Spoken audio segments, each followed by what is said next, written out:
Hi,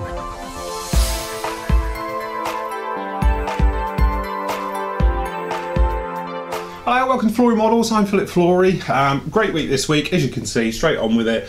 Iwo Jima is basically done. I've got to fix it to the stand, got a couple more bits and pieces. The lighting work is all finished and everything else is in there, and I've basically got to do the carrier deck in some type of realistic state. So to be honest, that's what I'm going to be doing next. Going around, plan is to have some aircraft in flight. I know. So what we're going to actually have is some Ospreys lifting some Humvees off the back area here, things like that, and some supplies and everything around as if it's doing a deployment. So we've got the ramp open at the back and everything else, hence we've got this ramp down as well. So we're going to have some vehicles on here as if they've come up from the lower deck up to the mid deck, and then obviously they can come up onto the surface and then they can be airlifted off, and then we're going to have more rotary stuff going on at the front. So it'll look quite lively and everything else. Got the parts a bit mixed up last week. I think I said about it was part 7 that was due up. Obviously you'd had that, so it was basically part 7 and 8 went up last week, so it's part 8 on Monday. Apologies, it was late. I don't know what happened. It was up on the site and everything, and it was playing fine. About 130 if you watched it, and then it stopped working, and it was like, well, why is that? So I had to upload it again, hence it went up Monday, but I didn't tell anyone because we had the fault, so I had to re-upload it again, so that's why it showed on Tuesday. So there we go, but really cracking on with this one, really enjoying it. Thank you for all the feedback that's coming back on this one, really much appreciated. But as I say, it's coming to a bit of an end here. Now, I've had every intention to be getting on with the Star Destroyer. Unfortunately, I'm still waiting for one small crucial little bit for it, which is actually going to hold it together, because I'm actually putting a little subframe on the inside, so I'm waiting for some tubing of a certain size to turn up so I can do that, and then I'm going to actually sort of weld it together inside, purely so this thing is, because it's so big and heavy and it's going to be on stands and things like that, that it'll be fine with it, because without it I have a feeling it might just fail and horribly fall apart. So I haven't gone on with that, because obviously all these inside bits have got to be done first, but I have got all the electrics, which is all down here. It's all been tested, I know it works, I know I'm going to have it laid out, it's all been drawn out and everything else, so I can get on with that one next week. So in the meantime, you've still got parts, what, 9 is up today, you've got part 10, and it's probably going to be an 11 or 12 part. I've got to do a little bit more of editing to this one, but it might be part 11, but it's certainly coming to an end, but really, really enjoying it. Something a little bit different, certainly from my point of view, but it's quite nice working with this scale, because now I'm working on with a Star Destroyer, that's 1 to 220, I think it's 1 to 2250 scale, so that's 2250 scale. So the weathering's going to be even more of a challenge, but really, really enjoying it. Anyway, lots of things going on the forum and everything else like that, and what we're going to do is next week's show we're going to have a full-on look round, because unfortunately we've got a couple of the group builds coming to an end, and SIGs and things like that. I think you've only got a week left, is it? Left on the, I don't know, I haven't got my notes, where's my notes? But you've only got a week left on the support vehicle SIG, if I remember correctly, so you really want to get down, get that one done, and everything else like that. So as you say, we're rapidly going through with all the SIGs and group builds coming to an end shortly. We've still got another, what, month and a half, just over a month and a half, so I've got a month and a half to do the Star Destroyer in, so that'll be really, really fun. Okay, so as you can see, we've got lots of wheels here. I've always been asked for it, and I had a couple of questions this week about actually doing tyres, different ways of doing it, so I've sat down and done a standalone video. Now members, you will see the full thing of this, because obviously there's a lot more to this than what you're going to see right now, but obviously that'll be up on the site by the time you see this. So here we go, here's about looking at tyres, doing rubber and plastic tyres. Okay, painting wheels. Been asked this many, many times, and my techniques have changed over the years exactly how to do painting of wheels. Now, back in the day, I always used to say and tell people that enamel paints were the way to do it, purely because you find you get drag marks with acrylics and things like that. Forget that, that's changed. I also used to say about hand painting them, because it's so much quicker and everything else. Yeah, well, this is why I'm going to show you something different here as well. Basically, the way I do it now is to use a good template, which is one like these. Now, the great thing about these is they are absolute peanuts and you can pick them up anywhere, but this has got holes basically in, what sizes do these things go up in? Basically 1/2 mil sizes, which are going to be close enough to the way you want to do it.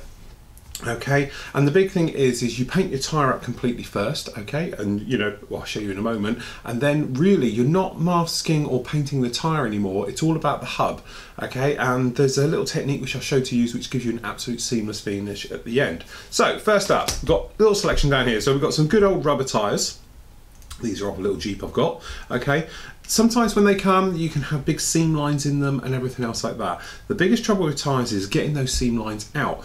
Now, you can use a blade, okay, and physically cut them out, but because of the way that rubber is, it's a little bit tricky. And I'll be honest with you now, I was going everywhere looking for a tyre with a really bad seam, but all the ones I seem to have at the moment tend to be not too bad at all, okay. But what I do recommend is to sand them. Okay, so by sanding them you can get quite a nice finish. So these ones in here aren't too bad at all, if we're honest. I've seen a lot worse, all right? But what I tend to do is I use quite a coarse sanding stick, not rubbing too hard, okay? But all we're doing now is just scuffing up the walls. Now by scuffing up the walls, you're just giving it, you know, a little bit of damage. And you're using here, this is quite a coarse one, okay? This is the medium stick with the coarse side, okay? And just giving it a little rub around. Now, and all you do is tear it up a little bit. Hopefully you can see the difference on there, and it just automatically gives you a bit of a finish. Now, depending on how coarse it is, depends on the more flatness to it. So you can come along then with something like, you know, a sanding stick, a sponge, sorry, and you can give it a bit of a run over. All right, and we're going to do the tread as well. And as you can see, it's all a bit dusty because it's an old sponge, but that's going to work in our favour because the dust will help us in a minute, we'll see. But all you're doing is taking off the edge and giving it a bit of texture. Okay, so we'll just do the inside of this one. But I find by doing this sort of technique to it and going around everywhere, that it gives you quite a nice look to it. Okay, so that's on there now. Doesn't look too bad, just a little bit dusty. So what I tend to do now is just grab a little bit of kitchen roll, wet it, obviously you can dump it into water if you want, and then give it a wipe. Now don't take too much notice at the moment because it's going to be very glossy just because it's wet, but as it dries, okay, it should come back to be something quite nice. Alright, so we're just going to give it a bit of a rub, okay, and if you just pop it between your hands, okay, it will just dry it slightly. And also the thing is, when you're doing it like this, the oils from your hands stick to it, give it a little bit of a rubbery look, okay, and everything else. So if we just drop this top camera down in, hopefully you can see now, we end up with something like this, which actually looks quite a good tyre. And when you compare it to the original, you can see the difference you actually get, okay. And on the tread, you can probably see the light reflecting is off the grooves on the inside, but certainly not off of the outside of the tyre. But when you put them together, obviously you can see the difference that you've made very clearly, okay? And that's really the secret to doing these tyres. Now, obviously you have to be careful when you overcoat these. I would recommend not putting them onto your model until you've got your flat coat on, your gloss coats, your satins, or whatever. Completely leave them afterwards. But as I said, depending on what type of effect you want, it depends on how you want to do it. Now if you want to, you can use one of our wet polishers and just give it a bit of a polish up. And what you'll come along with is a more, you know, nice finish to it, okay. And then once this dries off, but as you might be able to see, I know it's got the blue on there, but it's a nice, it's coming back to how we sort of had it when you compare the other side, which is really flat, okay. So this is because this was using the polishing side, and obviously if you went on now and used the buffy side, okay, you can actually start to polish up this tyre and make it look absolutely lovely. And as you can see, when you compare it, it's actually coming back to what we had to start with now. But don't overcoat them. The thing is, when you tend to overcoat them, because these are rubber, immediately there's any type of shock or movement in it, it will crack. And also you do tend to find, because it's an absorbent surface, some, I'm going to say naming brands or anything, but some of them will actually physically melt your tyre. Also, there used to be a thing years ago where rubber tyres used to melt. They don't do it so often now. I know recently on the forum one of you guys had trouble and one of your tyres melted, and I think Peter mentioned it about die cast. I remember years ago die cast ones used to always do it, and that's because it was the paint that was being used on the die cast would attack the tyres, and then over time they'd literally just turn to glue. But that's the thing, leave them raw but polish them to how you want. So obviously if you're going for a new tyre, you'd use it roughly out of the bag just like this, but if you wanted to scuff it up a little bit and have it as a little bit more worn, you can do it like that. But as I said, if you wanted to go for something that's got really horrible, and I can use this as the fifth wheel, I've got one here somewhere, quite a rough sanding stick. That's it. Okay, so we've got the real coarse one here, but if you really go at it with a coarse and tear chunks out of it and everything else, and obviously this is 1/35 scale, but you can go in and really abuse it quite a bit and really take some chunks, and by using a really coarse ones, we've got in here little tears now on the surface now where you can see that, but it gives it that sort of look like the walls are perished and coming apart. Then obviously little things you can do, take a knife to it, take a very sharp blade to it, and you can physically cut out, this is where I end up cutting myself open, but if you want to, you can do nice little slits in the rubber. Okay, so if I can hook this little guy out as we've just made him. Okay, but now we've got a little tiny slit, so you can take little nicks and chunks out of the tyres, you can take something out of the little wall in here, okay, and you can literally go around and weather in exactly what you want.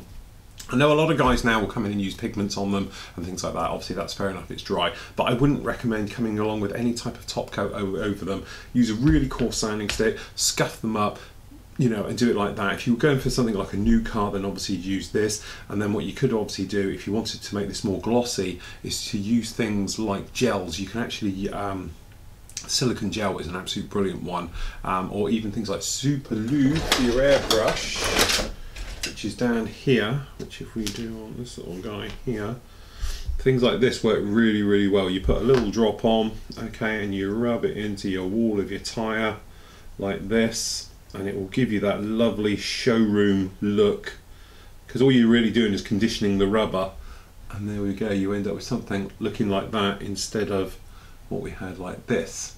Okay, so between those two effects you can do really, really things, and that really covers all the different types of rubber. Then usual thing, you just pop them onto your hub over it's been painted, and away you go. When you're dealing with this type of effect though, when you're doing with normal plastic tyres, got a couple here just to demonstrate. So what we've got here is, this one has the, to be honest, is off a Tamiya Skyraider, is a hubbed on one side but not the other. So really you don't have a problem with that because you can just paint it and away you go. When you get these ones here, which have got your hub in the middle, then that's a different story. Now, I'm not doing wheel preparation, we've done all that before, but certainly, you know, making sure you've got no seam lines in it, or if it's supposed to have, putting them back in is pretty much a must to it. Little things, flat spots as well, sanding on a little flat spot, okay, so it basically stands up on its own, things like that, that's another little advantage, but there's loads of videos of me doing that. The paint itself, okay, for doing the tyre, years ago, let's face it, we just had XF1 flat black. And that's what we all used. The trouble with it is, as I tell people now, or show people now certainly, is that black is the wrong way to do things. If something is black, from a scale point of view, don't use black, okay? What you need to use is an off black. Now, we did a special on blacks a while ago where we did a gloss work on a Hawk, and then we did totally flat on an F-117 Stealth Fighter, by not ever using a black, okay, we used other colours instead. Same goes with tyres. Now, years ago, as I say, you just had the flat. Now we're pretty much a lot better. My choices for it are NATO black. It's got a bit of a hue to it. Many manufacturers do it anyway, of different ones, so you could go for something like that. Then you've got your actual tyre colours themselves. So H77, which was always my tyre paint of choice, because that was always lovely. Or you've got on there is Tamiya just released XF85, which I do like as well, which is a rubber black. Live colour, we did a full review on these and on testing a couple of years ago now, when these were first released, but this is the black rubber sets and shades. So in here you've got things like dirty black, vulcanized rubber, tyre black, warm black, deep cockpit black, burnt black. You know, so you are pretty sport for choice now on what you're going to do. For this purpose, what I'm going to do is just show you using Tamiya's rubber black. So what we're going to do, First off, always used to paintbrush it, as you know. Now I tend to airbrush. A lot of it used to be for speed, but I don't actually think it takes any longer. By the amount of flapping around that you tend to do by doing, you know, obviously painting tyres by hand and everything else, by the time you set your airbrush up and cleaned it, it's probably no difference in time. So from this point of view, what I tend to do is I grab some cocktail sticks and I'll feed them in. And to be honest, I've got horrible quality cocktail sticks here. Okay, so there's one. And we'll just do the one down the other end. And on this one, just put one up here, come back. And there, leave that one out of the way for a minute. Okay, when I'm doing any type of thing like this, pretty straightforward. I don't tend to prime it or anything else like that, as long as obviously you've sanded and done the surface, so it's not like you're going to have a problem. Also, I spray it neat. When I say neat, means I don't put anything in it whatsoever. It's all to do with air pressure. So what we'll do, we just hoof that off. Okay. Now, to be honest, I've just cleaned out my airbrush, so we should all be okay. So all we're going to do, a couple of drops. Obviously, we're not going to need gallons in here. And then we've got our part. So all we're going to do, just dusting it on to start with. And then just coming in everywhere. Don't worry about the hubs or anything else like that. But you're just putting on a dusty coat and building up. One end and then the other.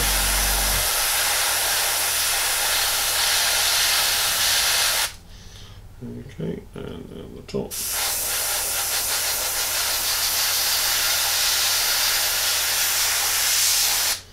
Okay, that's one. Hence the dumbbell way, because then they can sit on top of your paint pots. And the other.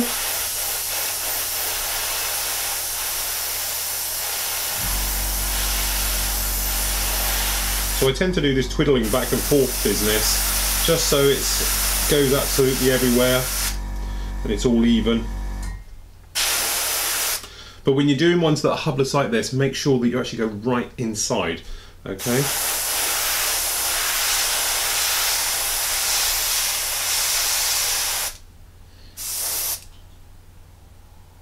Okay, down on the back, exactly the same. Bit of a twiddle. So as you can see, at no point are they really very wet. Okay, you tend to do it quite dry. And there we go, all off like that. Now, traditionally at this point, I would have done the hubs. This time I always do the tyres. So what you want to do now is just let them dry off, and because it's neat paint, it's not going to take long at all. Okay, so you can just sort of have a look at them and everything else. So what we're going to do now is just let them dry off just for a couple of moments, and then we can come back and then we can mask them up and get going with the painting. Okay, so 5 minutes to let it totally dry off. Okay, it's not going to take long because you're not going to be destroying it or scraping it or masking over it. Okay, so take these off. So basically, as you can see, we've got wheels all painted very nicely, just in the black. Okay, so what we want to do now is just mask them up and then obviously come back with your other colour. Big thing is, if you was to put this straight on, quite rough with it, what it's going to do is actually scrape it all up and everything else like that. So what it can be a little bit of use, or the way I tend to do it, is if you just grab a little bit of tack, you have like this, and it's just a way of holding it onto the actual hub. So all you do is literally take a tiniest little smidging, okay, and when we say tiny, I really mean it, alright? So you just have a little bit, because you need it to keep flat all the way, and all we do is going to worm that out just a little bit. Okay, and we're just going to put it on the side of the tyre. Pop it on just like this. Now, what we need to do is work out what size this is, and I did have it earlier. So all you do with these, you just work our way along until you get the size you want. That looks pretty much like it, like 9. Could we get away with a smaller one? Maybe. Might even be an 8.5, okay? So what we're going to do now, if your stencil, you may see we've got a little lip on it just down here. I would recommend doing it flat to that one. Don't do it the other way, otherwise you get that sort of ghosting. So go to the one that's the hard edge. So what do we say, 8.5? Okay, and then all we do is come along and using that little bit of tack, it can hold it. Actually, it looks like the inside may be a little bit smaller.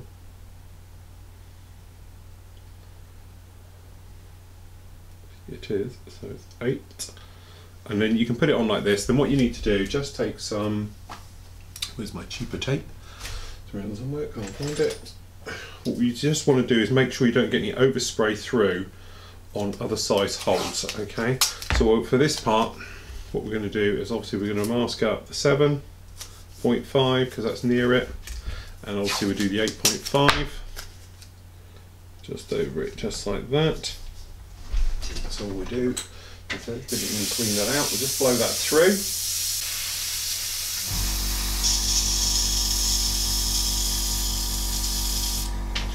Okay. And then what we're going to do for this point of view, we'll just take some grey. So again, it's neat grey paint just going straight in, because it's going to mix with that little bit of black we had in there, so we're just going to blow that through. Okay, and then underneath we're just going to manoeuvre this just a little bit. Now you want to keep it nice and dusty, don't come in here and blow it to bits, so mind your other tyres, want them well out of the way. Then all we do, from above, 90 degrees, both directions, all over it just like that. Take away, got a little bit of shininess on here. There we go, that's our hub painted. No problem at all. Now you don't have to use the tack, we'll do the other side without, okay. But obviously what I would recommend is we won't use that one, we'll do this one straight in here. Okay, so that's that one in. And then respray.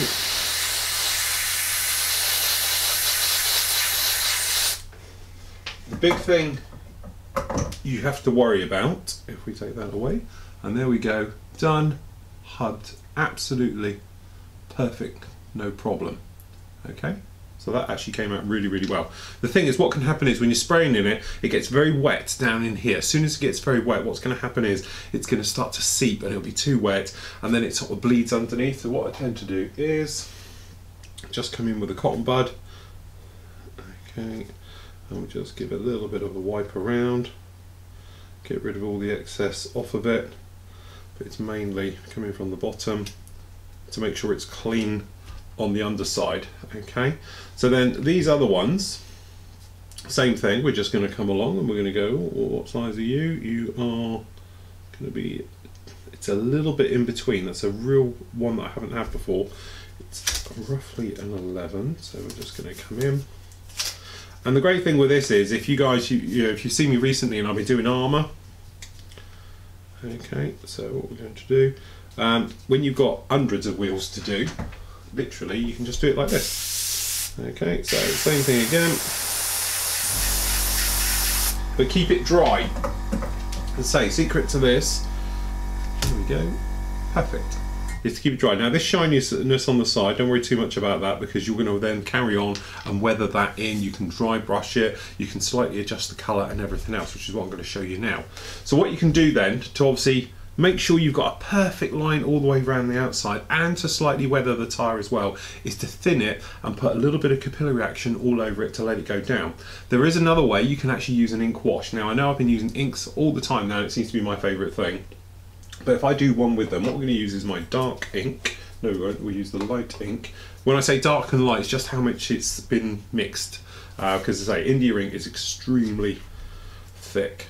Okay, so what we'll do, we'll just pop him in here, and it looks a little bit grey. And then we'll just take our brush.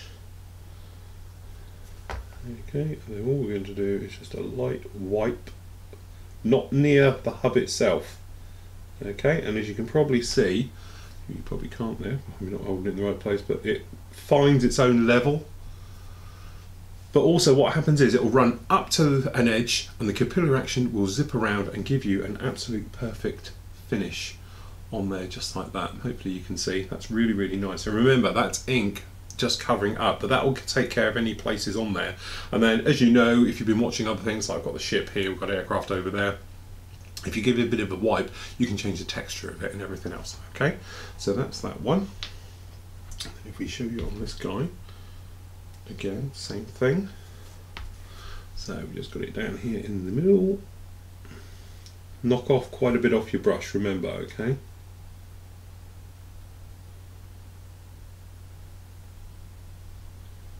Just going around, and down here got a tiny little bit of overspray.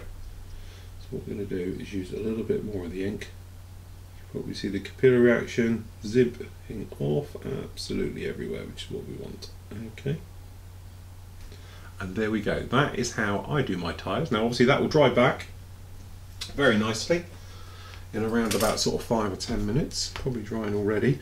But there we go. That's how I do tyres, to make them sharp, neat as possible, as you can see, just like that. And really, by the time you'd been flapping around and obviously trying to do it with thin paint and everything else, it'll be a real problem. But you let those totally dry, then obviously if you wanted to, you could seal them off and away you go.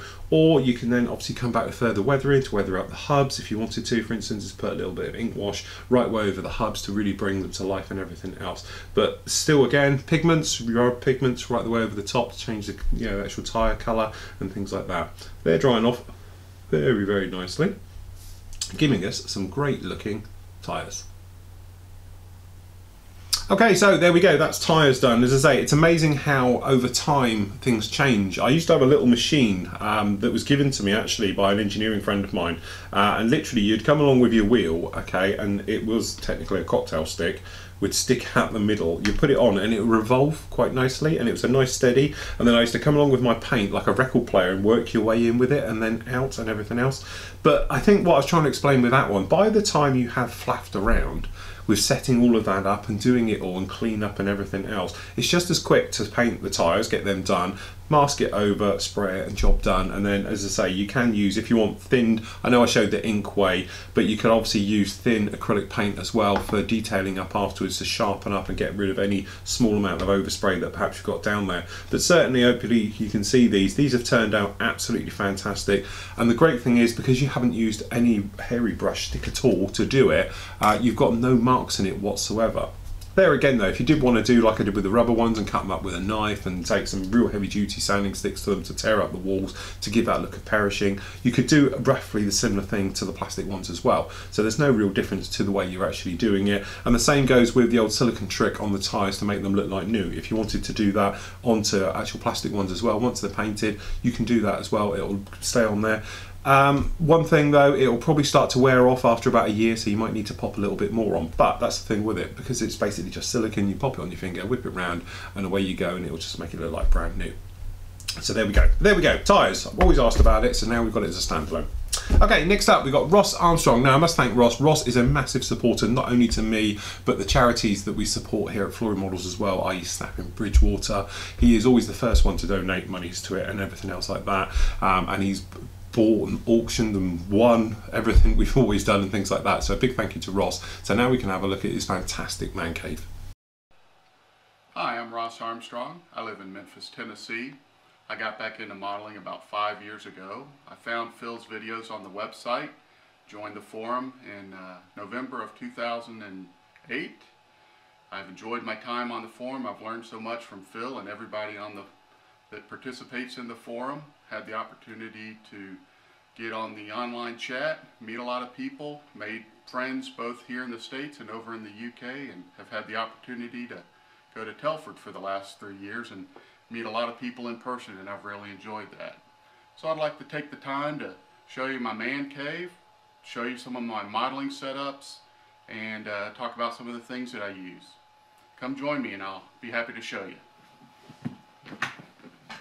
Starting off with my work area, currently working on the Hobby Boss F14A.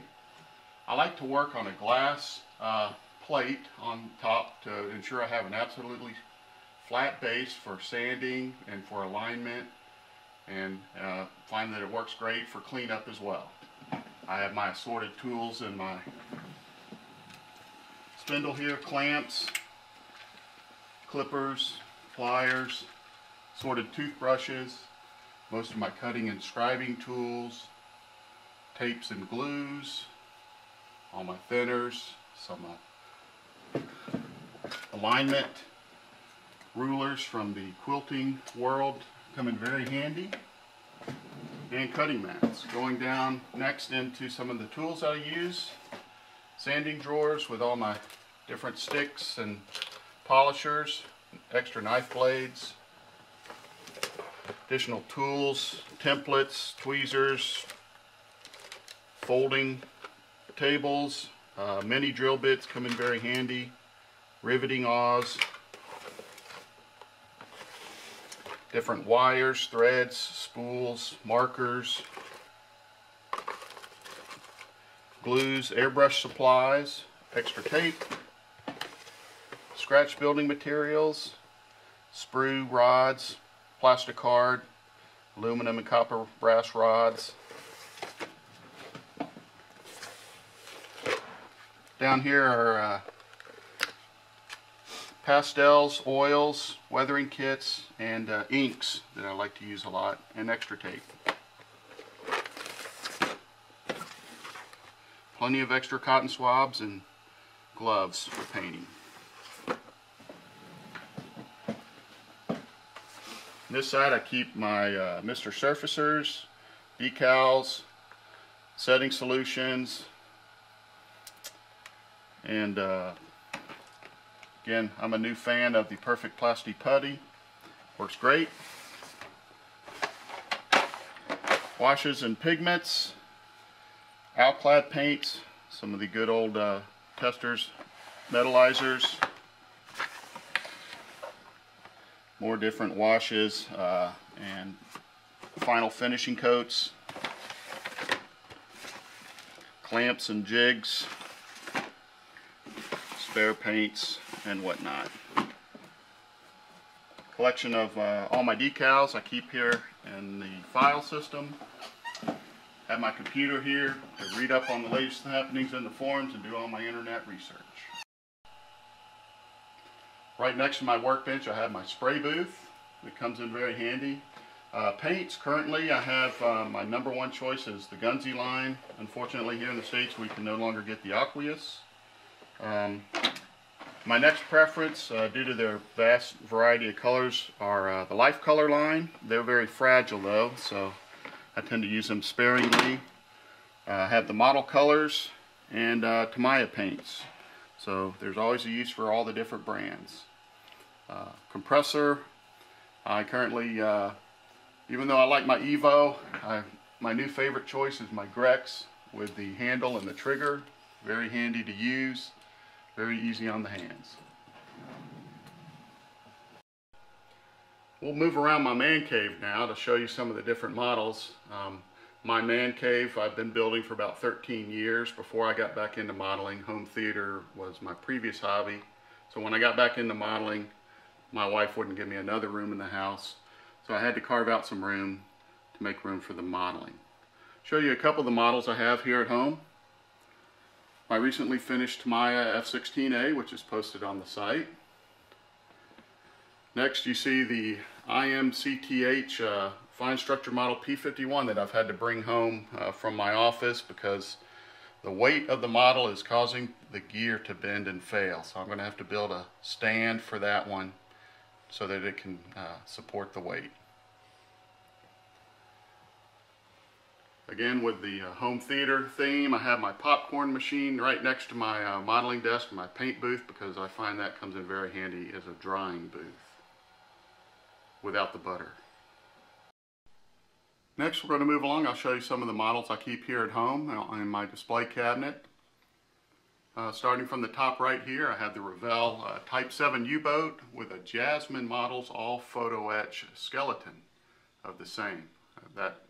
Another all photo etch model. I seem to be crazy that way.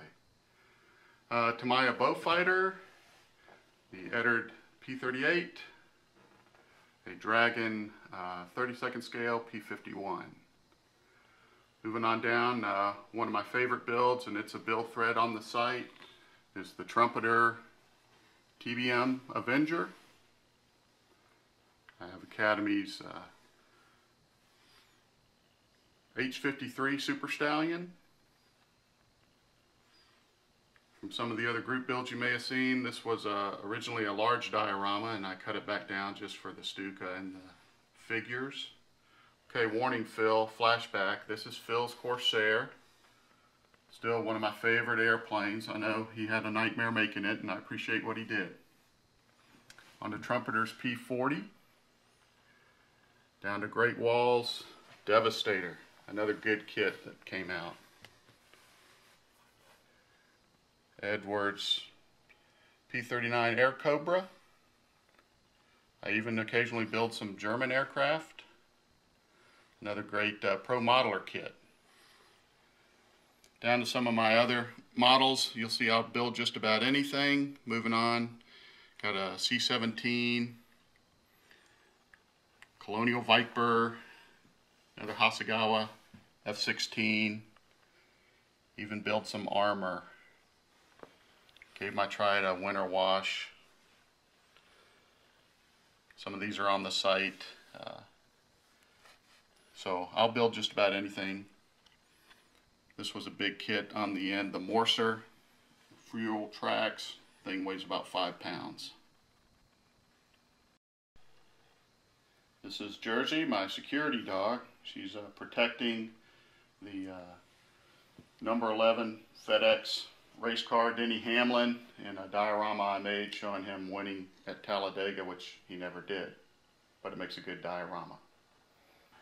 This is my photo setup where I take my photos. Still an amateur, like the blue background setup technique that I got from Phil. My subject right now is the F-8060 Sabre and the Sky Blazers marking Hasegawa kit. Here's my stash in a storage closet, mostly 1/72 scale up top, moving down the scales as we go. Don't know when I'm going to get to it, but the one at the bottom, the Corsair, is definitely on my to-do list. Been looking forward to that one. Also store my additional modeling supplies, accessories, diorama supplies. Actually have some armor kits I want to get to, and lots of figures, but I'm scared to do them. Thanks for joining me. I look forward to seeing your tour as well. I'll see everyone on the forum. Meanwhile, I'm going to kick back and catch Phil's latest news show in full HD. Interesting couple of weeks, to say the least. First of all, thank you for all the very kind comments about the A6 Intruder. Well done, Ross, absolutely fantastic, and you know, lovely place you got there. Okay, remember, if you want to get yours up onto the news show, pop it into the main forum. We've got a section in there with your man caves and everything else like that. I know there's lots of you who've put them in there now, and I'll take them out and put them onto the news show. We're going to do one a week as we go and work our way right the way through. So remember, just usual thing, pop it in there, a little bit of description about yourself. There is some photo ones as well, so what I'm going to do is do a little bit of montage, perhaps of music, and then I'll put them up as well. So there's still loads to see, but it's great to see your work areas. Some of your work areas are absolutely massive, okay, and then some of your work areas are tiny, and it's amazing because the tiny ones as well is that you kick out work that you would imagine comes from a massive setup, but you haven't. You've got a really basic setup, so it just shows a level of talent that we've actually got out there. So well done to everybody.